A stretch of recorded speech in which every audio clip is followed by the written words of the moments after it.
हुकूमत ने इस्लामाबाद में बल्दियाती इंतखाबात कराने की मंजूरी दे दी। इलेक्शन कमीशन जल्द शेड्यूल जारी करेगा। वफाकी काबीना इजलास में पेट्रोल की मसनूई किल्लत पैदा करने वालों के खिलाफ तहकीकाती रिपोर्ट भी पेश। हुकूमत को गिराने के लिए अपोजिशन की कोशिशें, तहरीक अदम एतमाद लाएं या इस्लामाबाद जाएं। पीजीएम में शामिल जमातों के सरबराहों ने सर जोड़ लिए। स्टीयरिंग कमेटी की सिफारिशात पर गौर जारी।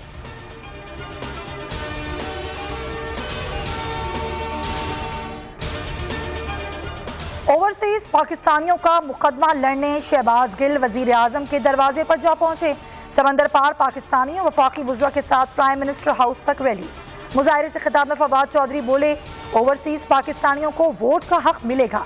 अली मोहम्मद खान ने कहा, अपोजिशन को ओवरसीज के नोट पसंद हैं, वोट नहीं। जरताज गुल ने कहा, ओवरसीज पाकिस्तानी मुल्क के वफादार हैं।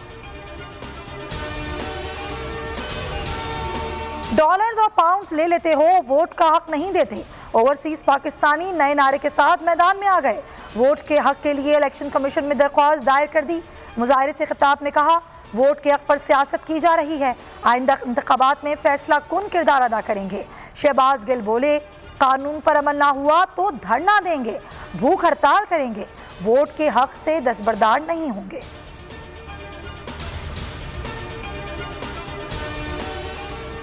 मुशीर खजाना शौकत तरीन को सेनेटर बनाने की राह हमवार। सेनेटर अयूब आफरीदी मुस्ताफी, मुशीर ओवरसीज लगा दिया गया। कहा, सेनेट की सीट वजीर आजम की अमानत थी, खुशी के साथ वापस कर दी।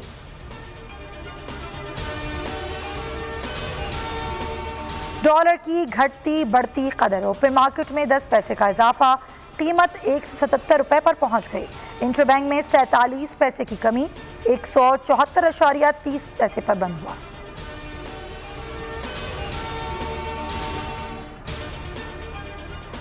अज़मा बुखारी के शहर में गिरफ्तार फयाजुल हसन चौहान जेल जाने को तैयार। पंजाब असम्बली राहदारी में दोनों रहनुमाओं का आमना सामना। लीगी तर्जुमान ने कहा, चौहान साहब जेल में अपने लिए सेल बना लें। सूबाई वजीर बोले, अज़मा अगर जेल भेजें तो जाने को तैयार हूं। सब्सक्राइब करें और बेल दबाएं ताकि कोई खबर रह न जाए।